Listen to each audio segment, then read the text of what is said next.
diggity damn, you are locked into Draped and Gold, your one-stop shop for everything NXT. We're broadcasting live on Facebook, LinkedIn, and YouTube, but not X because you need a premium account now, the suckers. It's your boy, Boyce, but as always, I'm not alone. I'm being joined by the award-winning real Jack Farmer. What's going on, sir?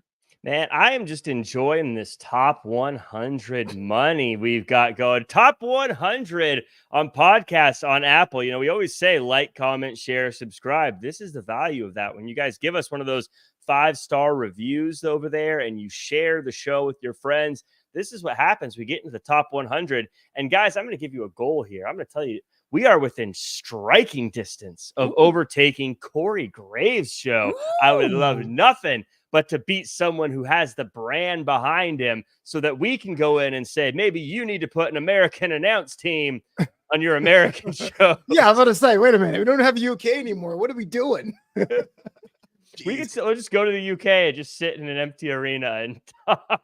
Sad, but that'd be such cinema. It's not even funny. But in all seriousness, they didn't think that Draped and Gold would be a top 100 show on the wrestling thing in the United States. Took us 4 years to do that. So that's what's up for us, man. We're getting up there. Yeah, when I say we're within striking distance, though, for the folks at home, I want you to know we are actually very, very close to overtaking Corey Graves and After the Bell. So I think it'd be really cool if we got a couple of you people who are listening to us on YouTube or whatever to just pop on over to Apple real quick and see if you can bump us up over them. That'd be a fun one to get, wouldn't it, Flobo? It would be, but I was looking for the threat. Like, if you don't, I'll call North Quarter Catch Crew, and then there'll be a trunk involved or something. Well, like that. We'll talk about them, but I don't know if I feel really confident in them being able to handle the business. But I mean, you know, you look at where we're at, and I think it's just very cool. All jokes aside, and everything I said was serious. We are very close to passing Corey Graves. It's very cool. I got to thank everyone who's followed us on this journey. Obviously, we don't have a company behind us. We don't have marketing support. We don't have all the things some of these other shows have. And so it's really just the listeners and the viewers that support us. And it really does mean the world that we cracked the top 100.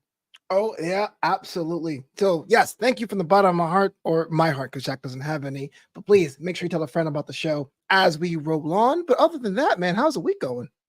Man, it's been very good. It's been fun. It's been I have this weekend off for those of you who are in the know of our lives. Sometimes weekends are pretty crazy for us. I have the weekend off. And I got all the stuff I needed to get done on Monday and Tuesday. So now I'm kind of just in floaty mode. What am I going to do? I'm probably going to download another game on my PS5 so I can play that. I played Cyberpunk. I was looking forward to it so much, Flobo. I was like, I love 5 years ago? I mean, well, you had to wait until it, you know, got through some of its developmental things. And I was like, okay, excited. I like the other games that this company makes. I got it. And I got to tell you, Flo, it was boring. It was a boring game. Whoa. Keanu Reeves in it, though. It can't be that boring. Keanu Reeves is pretty cool. It's just a lot of those moments where they're like, the NPC is like, follow me. We got to talk. And then you're just walking behind them. And you're like, I want to shoot stuff. I want to shoot. What are we doing here? Do you think that way in real life? If I ever called you over, hey, let's hang out, you're like, can I shoot stuff? If you ever said, Flobo, like drive to me and then said, okay, follow me and made me walk for a mile, I'd be like, why didn't you just have me meet you there, Flobo? All right, fine. Well, good thing about an could have been a text. It was fine enough. I wanted something that looked more exciting. So now I'm wondering, am I going to get Madden? Am I going to finally get a WWE game? Let's see what the price is on that. I don't know. We'll see. But if you want to meet up with me on PS5, maybe play some games, you know, all you got to do is buy my merch. That's what you got to do. You got to buy some Jack Farmer t-shirts, baby. I was thinking you're going to say, oh, you can follow me at. Nope. You have to do the double rope stuff. All right, it's a question. Are you the same username, user tag? Is it called a user tag? What's the PS thing called? Like, not gamer tag, but are you the same thing on? I used to use the same one all the time, but it was taken this time. So now I have to use a different one, but I'm going to keep it secret. Yeah, buy his let's let's get into Draped to Gold because we actually have to talk about something so Jack can push his merch. By the way, shout out Ricky Sinclair. Thanks for coming through on it this morning. Dude, you know what? I'm sitting here complaining about what it is to review NXT twice in the same week, but Ricky comes through, man. It's the OG. I appreciate that because, it can be pretty rough doing the same matches over and over again. Shout out to Wrestling Inc. though, because they gave us a platform. Yep. Okay, let's talk about this main event. And no, I don't mean the parking lot thing at the end of NXT. We're talking about the North American Championship. It was Obafemi, someone we talked about ad nauseum being the ruler here at NXT against Duke Hudson, and arguably his biggest performance in the past 2 years. But guess what, Jack? Oba rules once again. Walk me through this one. Did Rich Holland set up Duke Hudson to fail? Well, he absolutely set him up to fail.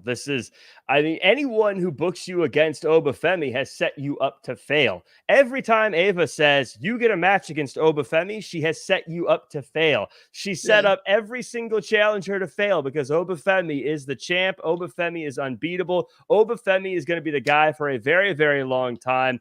This match was absolute hefty, muscular fellows smacking flesh. But I used I get it. But what? You get it? You get the joke? Should I walk you through what that joke was? Yeah, please walk me through that. Yes.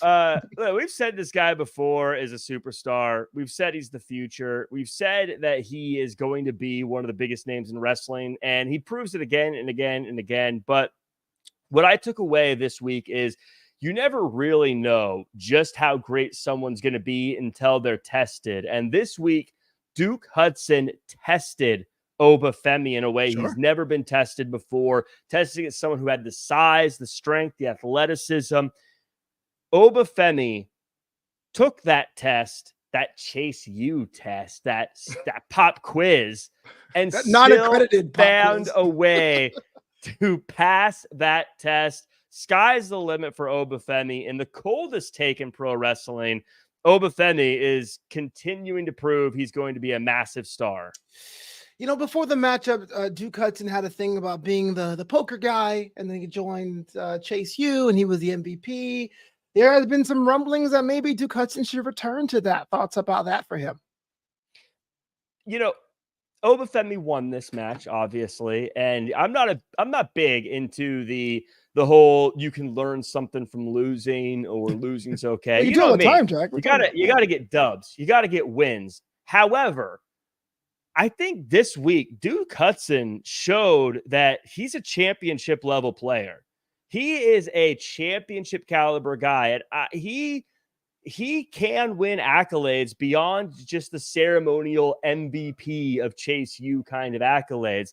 This guy should be in championship matches. He should have other championship opportunities, whether it be in other divisions or whether it even be on other brands like Raw or SmackDown. Duke Hudson really showed he earned this opportunity and future opportunities as well. Well, if you had the pen, as we say on Wrestling Inc., would you put Duke Hudson back in the North American title division, or did he get beat so bad he should be moved somewhere else?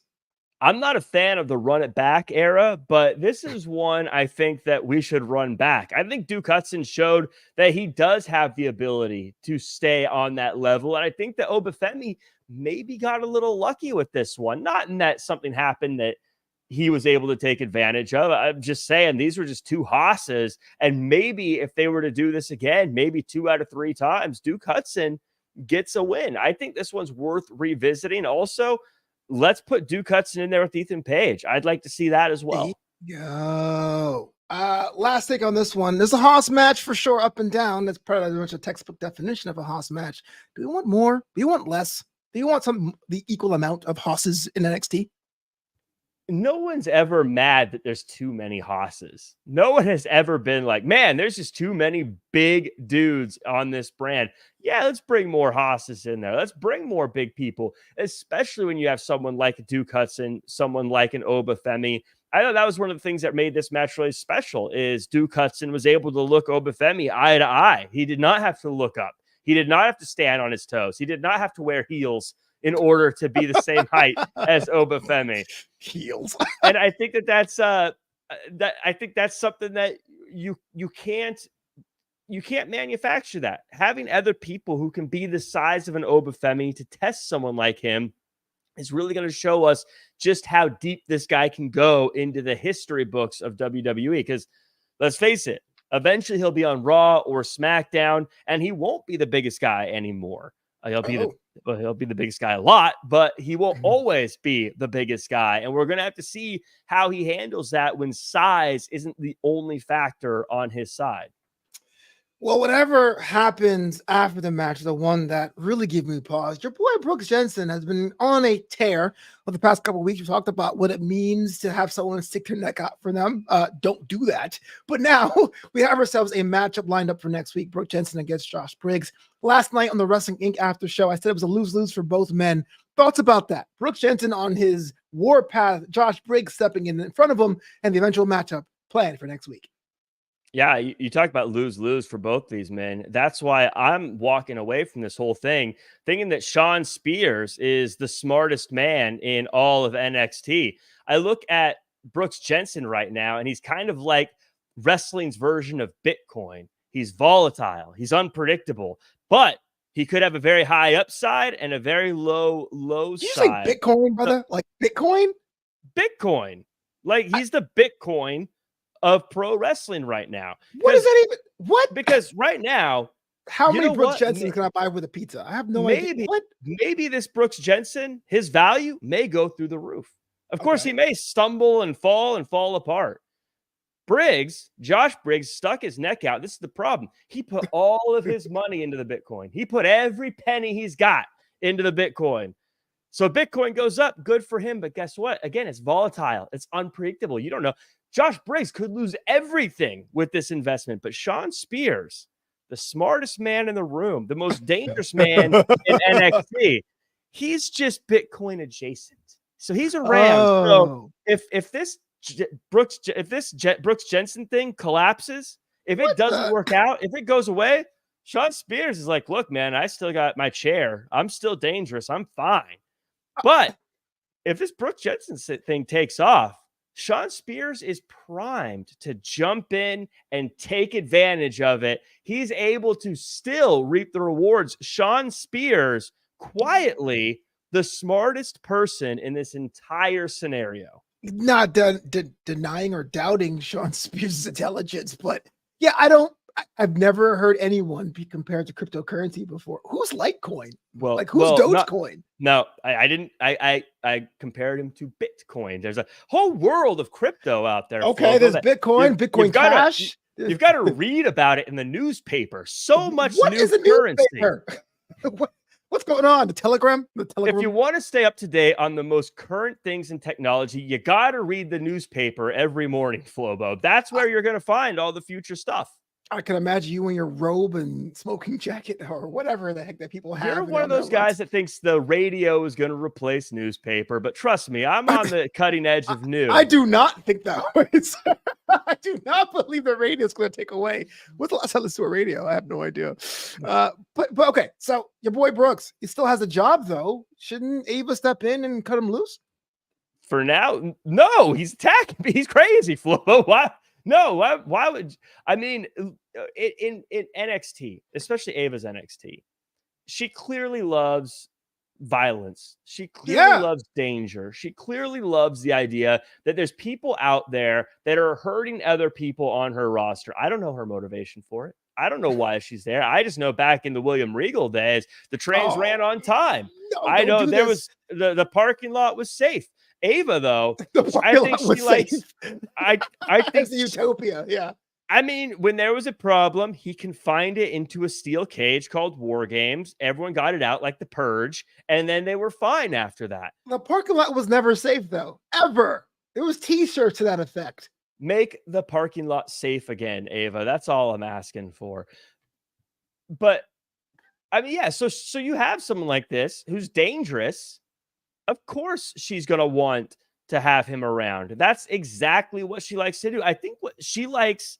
Ava clearly likes all of the people who work for her to live in fear. Ava clearly likes all the people in NXT to not feel safe so that she can create this false sense of safety. Don't worry, I'm Ava. I'll protect you. Things will be okay. But if she doesn't have people like Brooks Jensen, she can't use that. She can't pretend that she's going to be a safe place for them. So, of course, she needs a Brooks Jensen. All right. So Brooks had a match against Siobhan Evans this week because the parking lot's still a cesspool. And Javon Evans actually gets to win here, right? Because you talk about Shawn Spears getting involved, and it looked like Javon Evans got his pound of flesh, taking a phrase from CM Punk. But what's next for him? The guy that took him out, he put down. If you're Javon Evans, you try to hang out with the NXT champion again. Do you try to go elsewhere? What's next for him? Well, hanging out with the NXT champion hasn't worked out well for Javon Evans, has it? Of course, Trick Williams played him like a fiddle, as we saw, and it cost him. We did not see that. He had his opportunities. He had his chance to be champion, but he trusted the wrong person. He trusted someone who took advantage of him, Trick Williams, and now he's got nothing to show for it. Fortunately, Javon Evans is very young, has a very long career ahead of him, and has an opportunity to get back to the promised land, get back to championship contention. Correct. Javon Evans is very talented. Javon Evans is someone who's going to be an absolute star. He's someone, the thing that makes him stand out to me as far as the talent in the ring is he's someone that is unlike any other wrestler you're going to find. So you can't game plan him. You can't get ready for him. And you bring something to the table that no one else is going to bring every single time you're out there. If I'm Javon Evans, what I'm going to look to do, though, is try to get some momentum, try to get some wins, and try to start building who I am and get ready for those bigger matches. Get ready for those moments when you have someone like Trick Williams who's manipulating you so that you don't get manipulated again next time.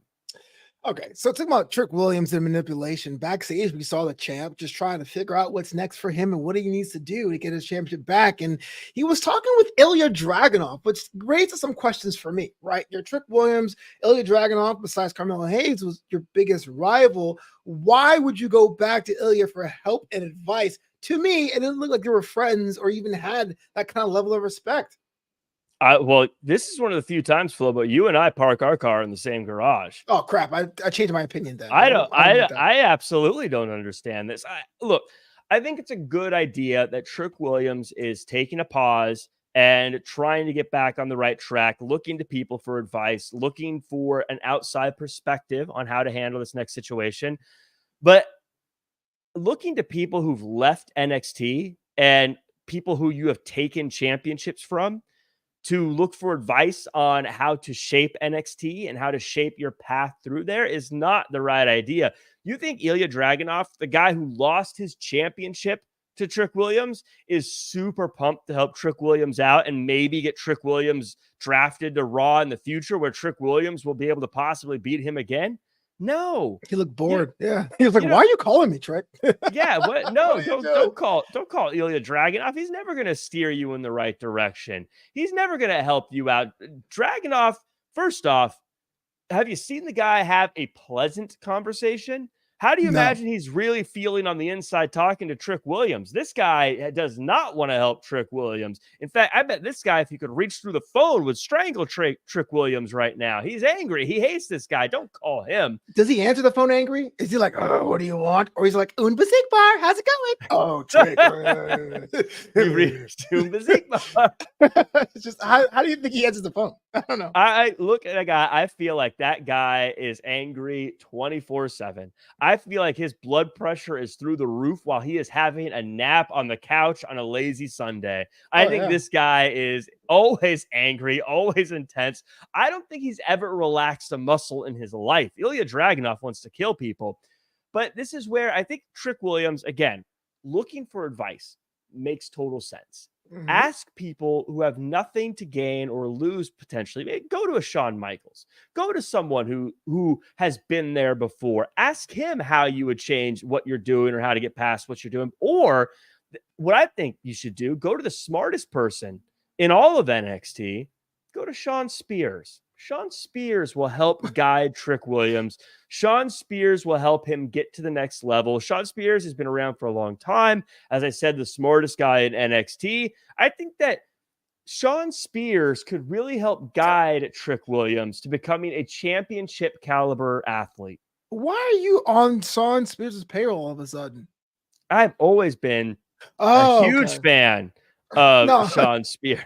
Yeah, sure. Huge wink. I mean, Shawn Spears, I've always said back when he was counting to 10, back when he was out in Jacksonville, and now that he's in Orlando, always been a fan of Shawn Spears because he's very talented. He's one of the best wrestlers you're going to see, and he's got a cool mohawk. Wow. There you have it, I guess. That's just all right. So moving on. Speaking about things that are cool, we had ourselves a 6-man tag with the Rascals taking on Gallus to start off the show, but it was the Joe Hendry effect. They said his name. He appeared. He was on commentary. Thoughts about the match. Thoughts about Joe Hendry. Thoughts about the Rascals on NXT. Why is it that no matter where you go, no matter what you do, it seems like this Joe Hendry guy needs to butt in and make everything about him? That's fair. This was a big win for the Rascals. They finally got back together. This was a moment that we should have been celebrating them, but instead we're looking at some guy who wasn't even invited to the party, saying his own name over and over and over again. That's kind of his thing, though. Why not? And making the whole thing. I mean, and later in the night, Gallus, they're trying to have a get together. They're trying to game plan. And again, he pops up out of nowhere. He butts in. I mean, this Joe Hendry guy, he needs to, Gallus needs to do something. Did he about butt in, this though? Joe I mean, he Hendry kind of showed up and said hi, and he did the whole commentary thing and had a conversation backstage about being Scottish. No, they didn't want him there. Obviously, fair. Gallus was having a tough time because they got distracted by this guy who has no business being there, coming out during their match, interfering with the attention of what's going on. I mean, how do you not pay attention to this guy who is coming up, doesn't even go there, singing his song, waving his hands, clapping, turning around, hitting blue steel? What are we supposed to do with this guy? Neither is Trey Miguel, but he's in the match. You know, like, yeah, he was invited. The Rascals were invited. I agree with Ricky Sinclair. Gallus boys on top. I agree. Ricky Sinclair says, I love the Rascals, yeah. But Gallus boys on top. Gallus need momentum. And I said that Gallus hasn't really had momentum in like the better part of 3 years. Are they a done product? Would you sell your stock in Gallus, my friend? Well, we talk about Bitcoin. This is like the what's the Shiba Inu coin? Don't get me started. I had so many Shiba Inus, and that's why I'm doing this show now. I think the money back. This is that like 1 penny. They're at the 1 penny stock that, look, you can't go down much lower. You're right. They've had a rough couple of years. It can't go any lower, but if it goes up to 3 cents, you've tripled your money. You're doing great. So I would not sell my stock in Gallus because it's such an easy purchase to have. But you're right. They need to start getting some wins. And I think the first thing they need to do is get a big beatdown going on Joe Hendry, probably in a parking lot. It'd be very easy. All you got to do. Why are you telling people how to beat people down in parking lots, Jack? Why? It's easy. It's easy. You don't even need bait. All you do is you get the trap set, right? You set your little trap. Then you stand in it and you say Joe Hendry. Then he pops up and smack, you hit him. It's not whack-a-mole, Jack. You can't do it like that. All you do is you get to a place, you're like, this is where he'll have to appear. There's nowhere else. You get into a small room and you say, Joe Hendry, and he turns around blue steel. You just go, bam, and you hit him before he has a chance to realize what's going on. I just got the blue steel reference. I'm so sorry. I was like, what are you talking about? Oh, yeah. It's like a reverse teleporter, right? It's like Shazam, basically. Yeah. Yeah, except you are the one that get to say it. So you know he's going to be there. Just get ready. And as soon as you say it, Joe Hendry, bam, bam, bam, bam, bam. You all just beat him up. That's how we do it back in Tacoma. Okay, first of all, no one does that in Tacoma. No one. And second of all, AJ Francis has been trying for months and he couldn't do it. I'm not sure that's how it works. Well, like Ricky Sinclair says, it's like calling Jake from State Farm. Absolutely. Jake from State Farm, he also better be ready. You know what? While we're at it, Gallus, call Jake from State Farm and give him a beat down too. What the heck did Jake do? He's probably in an office in the middle of a meeting. Just teleported to Orlando. We represent Jamie from Progressive on this podcast. Okay? Whoa. It's Flo from Progressive. Jamie is a pretender. We're not doing this again. We're not doing this again. Jamie is the leader of the group. Jamie is the one that really drives. He literally says he's not boss material in the commercials, my friend. This is like when the bloodline was all talking about Roman Reigns, but we all know Sammy was the heart and soul. Don't do this. Don't do this. Jamie was the Sami Zayn of the bloodline. And frankly, I think if they had their match in Montreal, this time Jamie would win. Moving on, because I'm not going to touch that with a 10-foot pole. In our actually, I won't say women's division. I want to say our NXT division. Ethan Page gives a random title shot opportunity to Dante Chen. Walk me through this. Why was Dante Chen top of tongue for Ethan Page? And Dante, even though he was very game, was on the losing end once more.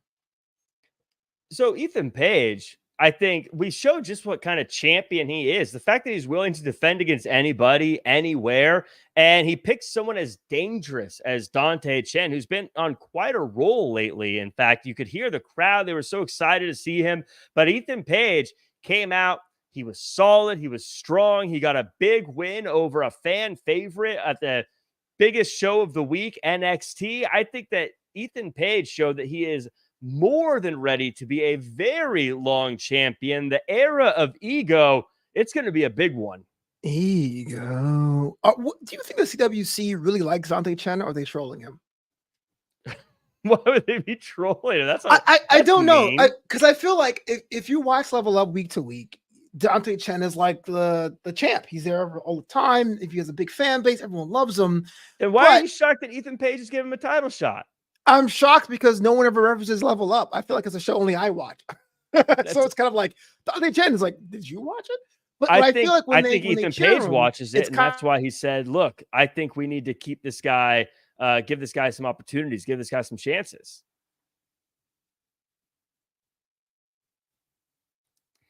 So, yeah, I think Dante Chen having an opportunity at the championship, I think Ethan Page giving him that opportunity, again, shows just how talented that Ethan Page is. I think it shows just how bold he is, just how incredible of an athlete he is, and he got the win. And I think that everyone watching, let me know in the chat what you think about Ethan Page. I know some people, they still want to pretend that Trick Williams is the guy, but Ethan Page is.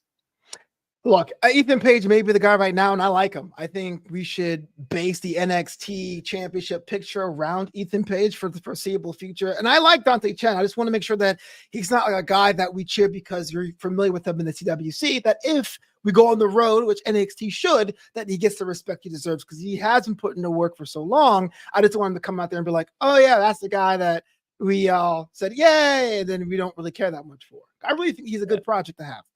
Before you can be loved worldwide, you got to be loved at home. And Dante Chen has done that. So I think that Dante Chen is at least made the first step. The only way we'll find out if there's a second step is if he's able to go on the road with them.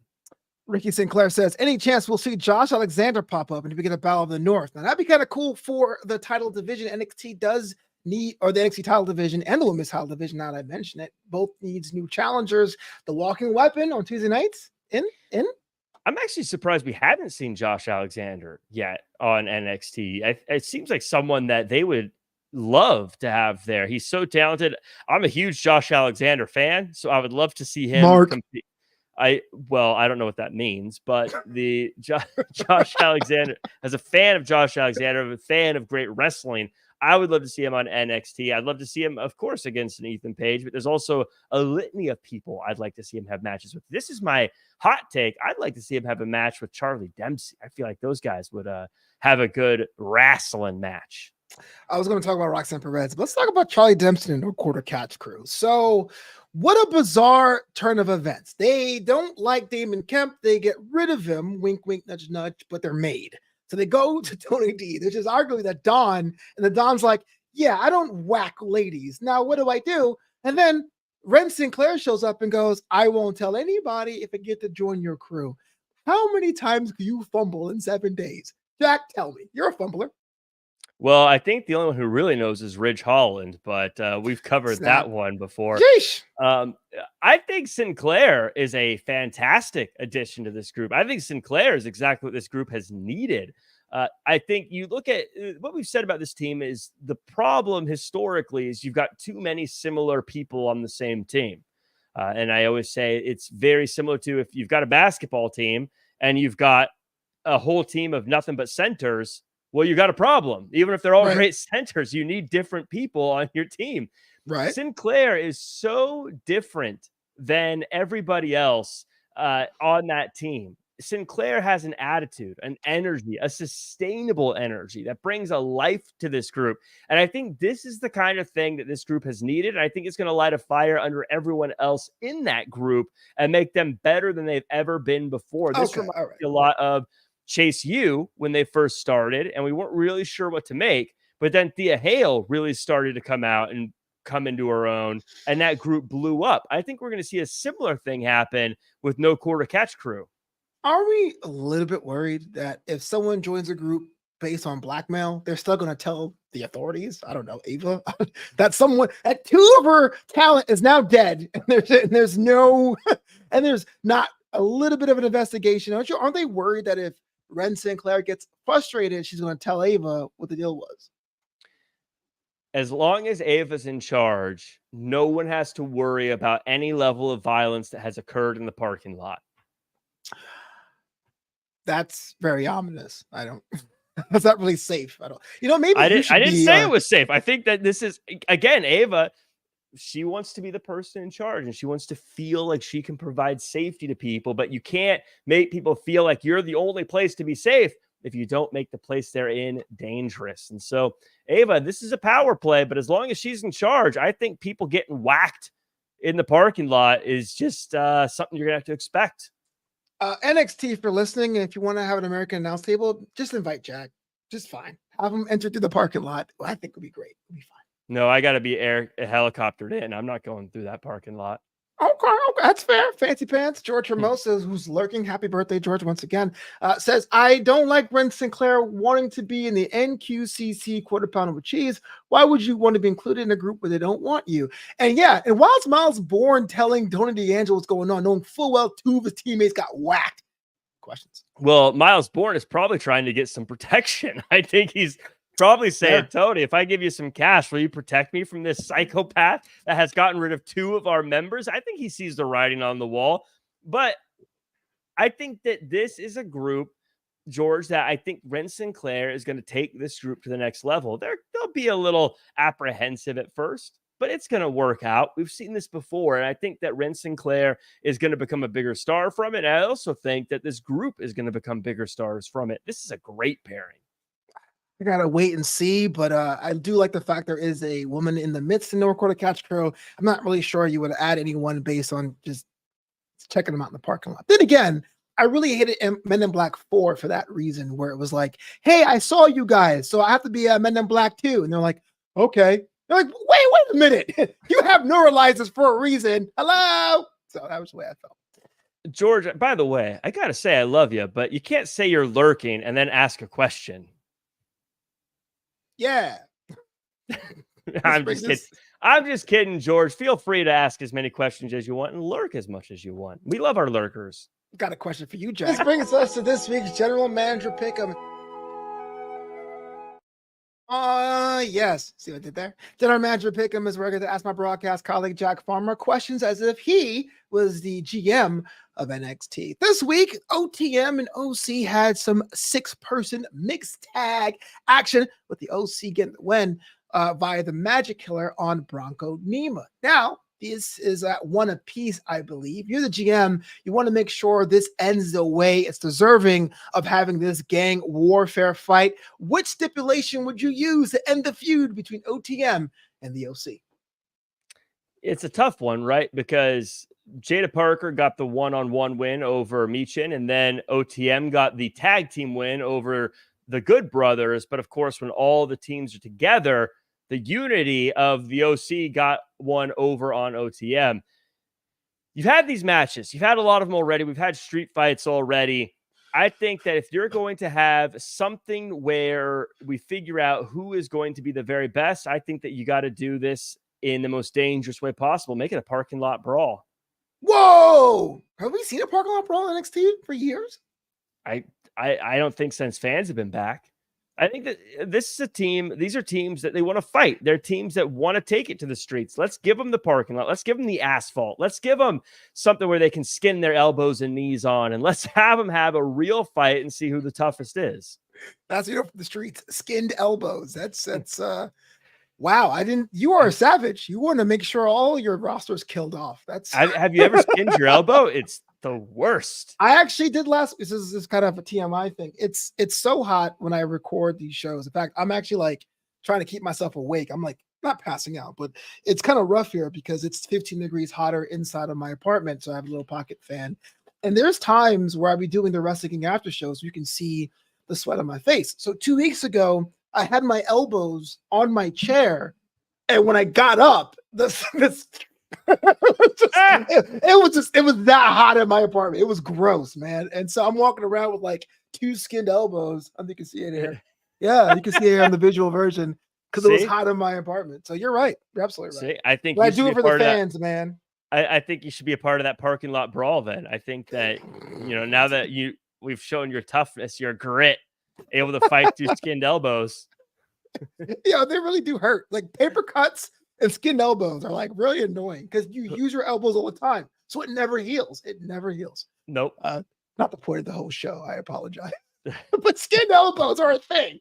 I'm sorry. Did you guys understand? So I'm with you there. I think it's time for some sort of cage. I was going to say fight pit, but hey, look, you know what? You're the GM. Fight pits are for people who are more MMA related. These guys want to fight. They just want to fight. They want to have a real fight. They don't want to wrestle. They don't want to have MMA. They don't want to do catch can and lucha libre. They want to brawl. They want to fight. And that's what, let's just let them do it. Let's take the rules out. Let's let them fight. And you know what? Let's not even have a referee out there. Let's just say last team standing wins. And I'm not talking about last man standing, like you got to count thing. I mean, there's 2 teams walk in, 1 team walks out kind of thing. Wow. That is Miss Parker. Let's go walk out. So speaking of our women's division, Lola Vice had a match against JC Jane, with Lola Vice getting the first win in about 3 weeks. Is Lola on her own redemption tour? Yeah, I was disappointed with Lola Vice here. JC Jane, someone who's been around for a while, someone who's won championships, someone who's really understands how things work in NXT, was trying to give Lola Vice some advice, and Lola took it personally. And I think we learned that Lola Vice just isn't coachable, which is very sad to see. Especially at a time when she's still so new in the pro wrestling industry. You'd think that she'd want to learn from someone like a JC Jane. So it's unfortunate that Lola Vice wasn't able to do that. Yes, she got the win, but JC Jane has a broken nose. Like, beating someone with an injury, is that something you want to brag about? I don't know. But the thing that really bothered me is this thing ended nice and square. And then Sol Ruca, Carmen Petrovic comes in. They get involved. I don't know what they're doing. They have no business out there. Well, I mean, yeah, because there was an attack after the matchup, Jack. I think I agree with JC Jane. These new wrestlers, of course you would, come in to NXT, suddenly feel like they own the place. Suddenly feel like it's this new generation, Flobo, that just they want their participation trophies. They want everyone to think that what they're doing is already okay. They're those people that say, can you give me some advice? And what they want you to say is, you're already doing everything great. They don't want to actually hear advice. They don't want actually to hear feedback. And that's what this new group is. They're this group that doesn't think they can get any better. What they need to do, listen to some veterans, listen to people like JC Jane, who have been in the wrestling industry for a very long time and can give some real feedback and help them become better. Well, I have a couple questions there. One, it does feel to me, as somebody who's a NXT enthusiast, that Fallon Henley, which was rolling with JC Jane and Jasmine Nix for clarification, to be barely outside the rookie zone herself. And 2, isn't NXT supposed to be the brand of opportunities? Why are they upset? If they are that good as they say they are, they should be making their own opportunities on top of the card. Opportunities aren't something you get just because you're there. You've got to earn them. The way JC Jane punching down's okay. Earn them the way Fallon Henley has. Earn them the way Jasmine Nix has with her time in NXT. I think that's what you need to do. Just because you're there doesn't mean you get these handouts. Just because you get drafted to an NFL team doesn't mean you don't have to make the team, right? These guys, these new kids on the roster still need to earn their spot, Flobo. Yeah, and I think you'll do that by winning matches. The very idea that Jasmine Nix gets a pass because she's Jasmine Nix, but we hate rookies. But Fallon is kind of a rookie herself, even though she's only been there for 2 years. It's kind of weird. Is this a Toxic Attraction redo? Are they doing the ranch hands? What's going on? Well, they're absolutely not ranch hands. I mean, look at them. There's no way they work on a ranch. But these three, they've been here they all had varying levels of success and experience that you simply cannot assume you have. Now, you can learn it if you listen to them. Now, Lola Vice had the opportunity to gain years of knowledge by listening to JC Jane. All she had to do was listen. But no, Lola Vice wanted to fight. She thinks she already knows everything there is to know, and that's why she ended up catching a beatdown after her match. And no one wants to catch a beatdown. Ricky Sinclair, the MVP, says Lola's one of the nicest people outside the ring. Okay, I agree. However, I still think she needs to be heel inside the ring. I'm not sure what phases her heels are. I'm not that informed at wrestling, but I'm with you. I do feel like overnight she's been telling people how she's a fighter and how we should root for her. Whereas about a month ago, she was like, I don't care. Dun, dun, dun, dun, dun, dun. You know what I mean? I agree. I think that she was more successful when she was out there not caring about people liking her, not caring about whether or not the fans cheered her or really got along with who she is. I think that when she was more selfish, when she was more aggressive, I think that's when she was the most successful, and she needs to go back to that. Speaking of people who are selfish, Roxanne Perez was in the ring this week as well, saying that she wants her flowers. No one's really giving her the respect she deserves. Doesn't care if it's Julie, doesn't care if it's Stephanie Vacker on the horizon. Roxanne Perez is the prodigy, but Thea Hale had some words of her own. Now, is this matchup on the horizon, Thea Hale versus Roxanne Perez, really about respect, or is it really about the championship? Thoughts about this? Well, the big question she had was she wants to know when people are going to start treating her like the champion she is. And Flobo, I'm going to ask you, when will you start treating Roxanne Perez like the champion she is? I'm going to say recently now. We had to talk about a month ago on Draped in Gold. I said she was transitional, and you said, how long is transitional? I said 3 months, and this week would be 3 months. So starting from now, she is a real champ. Wow, that worked nicely. What I love about Roxanne Perez, this is the kind of champion she is, much like Ethan Page. I like that she says, I don't care if you're signing new names. I don't care who these other people are. You can talk about them on the internet all day. You can tweet, you can X, you can TikTok, you can whatever you want to call it. Roxanne Perez is the best. Doesn't matter who comes in. That is what you want in a champion. That is what you want in someone who is able to take on all challengers without batting an eye. And that's what makes Roxanne Perez a real champion to me. Now, Thea Hale, someone who is only 20 years of age, coming in, much like a lot of the rookies, thinking that she knows what it takes to be a champion. Roxanne Perez, 22, someone who's been around a little bit longer than Thea Hale, knows something about being a champion.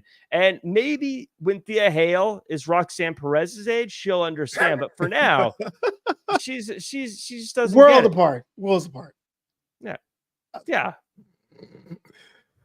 Just a question about Cora Jade's return. Looks like she is on pace to get back here around Royal Rumble time if she is to be directly brought back. But you always know when you come back from an injury like that, creative needs to be on point as it is right now. Yeah, hopefully Cora Jade recovers quickly. Hopefully she recovers fully. I always worry about people coming back too soon, but I'm sure that they're very, very careful about that. But Cora Jade's also, you say Royal Rumble time, very easily could find herself on a different brand than NXT as well. I think she has some unfinished business in NXT for sure, but it also wouldn't shock me if she found herself on Mondays or Fridays. Fair. That's totally fair. Why not? Especially with the increase of the women's tag team division over the past couple of weeks. Mm-hmm. Our last match of the week this week, though, was Izzy Dane versus Hayden Paxley, and it really was Hayden Paxley's time to shine. But what happened after the match, or I guess theoretically before the match, is giving me some pause. We're talking about spooky gimmicks or spooky looks on life. Looks like Hayden Paxley has found a friend. It's dead inside. Spooky Chu, Wendy Chu. What do you make of this, especially in a post-White 6 era? Yeah, I think this is a great teaming. I think they seem to get along. It's been working. The two have been very successful since they've started pairing. My question here is, I'm a huge fan of Kaylani Jordan, Huge. but when did she become a bully? Never. Look, Tatum Paxley, she has her hobbies. She's enjoying herself. She's having a good time. And Kaylani Jordan just walks back and is like, those are for children. Grow up. That was not what she said. What a jerky move from Kaylani Jordan. She I lifted want to her be a up. supporter of her. I've been such a supporter of her. I feel a Continue. little betrayed. Please continue. It's it's like when you're a fan of an actor or any other athlete, and then they come out and they just say horrible, mean things. Kaylani Jordan, what's wrong with Tatum Paxley collecting dolls? I think it's a very healthy and fine thing to do. Why be mean about that? It doesn't hurt anybody. You know, a couple of weeks ago, I went to a birthday dinner for one of my boys. We were in Vegas, and this has been living in my head for weeks. And we ordered bone marrow, which is the inside the bone for those of you who are vegetarian or plant-based. And one of the guys wouldn't eat it. And he looked at him and we were like, "You want some?" And you go, "Look, man, I don't want to yuck your yum, but pass." And so maybe Kalani Jordan's made a mistake, a faux pas of yucking a yum. Doesn't mean she's a bully, though. Yeah, well, I mean, that was pretty yuck your yum. She yucked her yum a little bit. It happens. We all do that. I mean, it's one of those things. It reminds me of that meme of the little otter holding the little guitar. And it's like when you show someone something you're really proud of, and there's like, anyways, and change the subject. This was Tatum Paxley. She was very happy to have this hobby. She was very proud of it. And then Kaylani, grow up. She's like, grow up, kid, I think is to paraphrase. You are giving her Aaron Grace's voice. She said, grow up, loser. I think something along those lines. And it was just very, very mean of Kaylani Jordan, I thought. Tatum Paxley, then, what's priority number one? Developing that relationship with Wendy Chu or getting revenge on the bully Kalani Jordan? Well, I think she got to win over Izzy Dame. I think we can't overstate just how big that is for Tatum Paxley. That's a big win. I think Tatum Paxley deserves a little bit of credit for always putting herself in positions to improve and always putting herself in positions to succeed. She got a big win here. You know what? I say if you're going to take the joy out of collecting dolls that Kaylani did by taking that away from Tatum Paxley, then Tatum Paxley should take something from Kaylani Jordan. Tatum Paxley should take a championship. I think that is fair. Not the Women's North American Championship. No. She just got that. Come on. It's the only way to set things right in the universe. I'm not a big crystals guy. You know, I'm not a big balance in the universe guy. But in this case, I think that Tatum Paxley needs to take the championship to make this right. Look, it was a mistake. It was a faux pas. It was kind of like a oops. Now maybe Kalani will have to encounter the wrath, I guess, of Tatum Paxley, but it's not grounds for divorce. I mean, it wasn't something we haven't done before. Look, if it was a mistake, fair. We all make mistakes, but I think that there was a precedent set on Monday Night Raw, and if Kaylani Jordan made a mistake, all she has to do is go out to the middle of the ring like Drew McIntyre was asked to and apologize to Tatum Paxley in the middle of the ring. I think if that happens, we're square. But otherwise, Tatum Paxley, you need to take that championship from Kaylani Jordan and set things right. And Kaylani, it breaks my heart. I'm a big fan of yours, but I got to call it as I see it. You are an instigator then. If you're a big fan and still saying that, you're just stirring the pot. I'm a big fan of yours, Kaylani Jordan, but you have to do this. Oh, man. Now time for our favorite segment of the show. It's the MVP of NXT.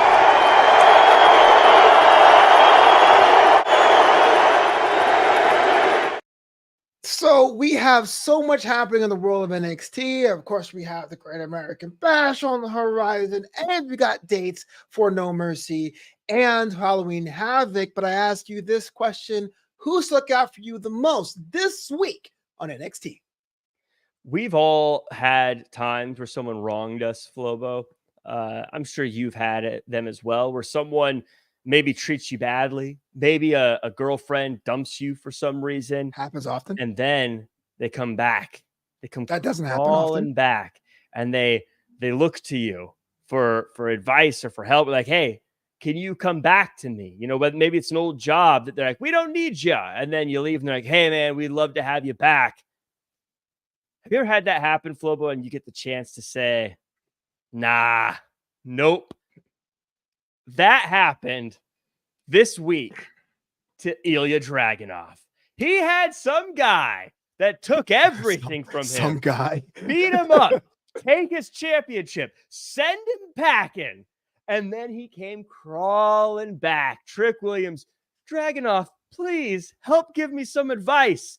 Please. And Dragunov, like Scar, grabbing Mufasa's paws as he hung over the side of the cliff, got to say, long live the king, and throw Trick Williams to the wild buffalo that were stampeding below. Ilya Dragunov got to say, nope, you're on your own, kid. Ilya Dragunov, you got to do what so many of us wish we get to do.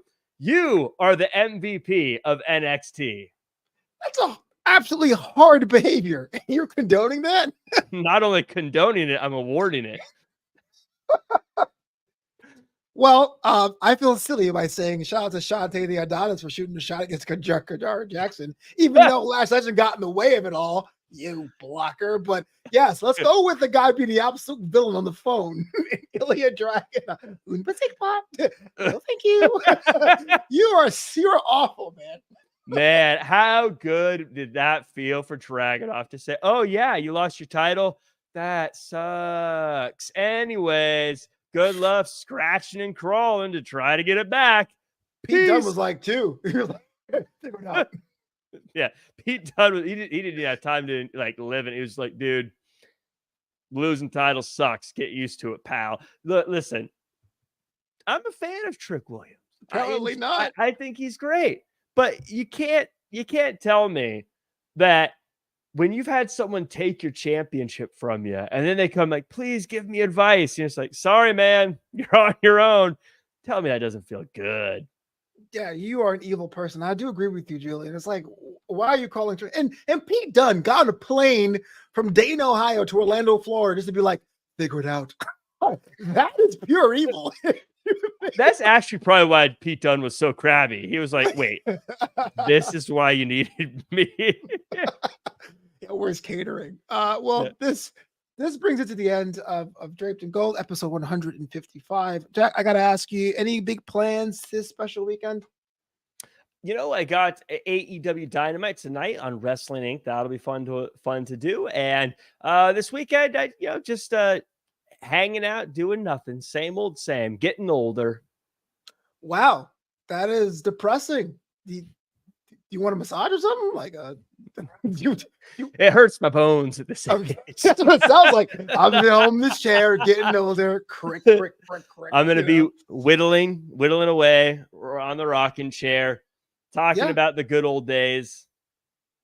Well, granted, he'll be doing that alone because all of Jack's friends have been betrayed by Ben. So shout out to that. Well, when's the LA Rumble happening? Is that already happening?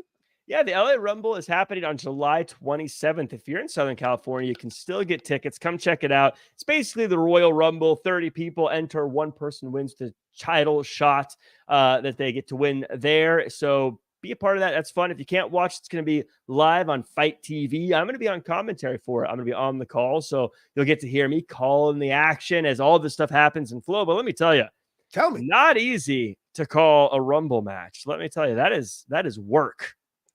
Shout out to Michael Cole, doing those for so many years. And you too, I guess. Whatever. But I always wonder how Michael Cole did it in those in the years where Rumbles were like 6 hours long or 5 hours long. Because he was like dragging Pat McAfee for taking a rest break. And I was like, yeah, how do you do that? Yeah, it's tough. And so this will be my third LA Rumble. They're always exciting, but just so much stuff you're trying to talk about. That's happening, but that's what makes it fun as a fan. That's what makes it fun as a wrestler. You got to check it out. July 27th, Fight TV, or here in Southern California, get your tickets. Come say hello while you're there, while we're at it. We'll get a picture. Oh yeah. Julian Floyd's going to all the WWE Japan shows next week. That is a dream. Sometimes I want to go back to Japan just for wrestling, or sometimes I think about wanting to go back to Japan just for the wrestling, and you get to do it. It's pretty awesome. This is Draped in Gold, your top 100 wrestling podcast in the United States of America. Please share the show. It's about high time I get out of here because I got some things I got to do. But until next time, my friend, say the words. Do your best and be yourself.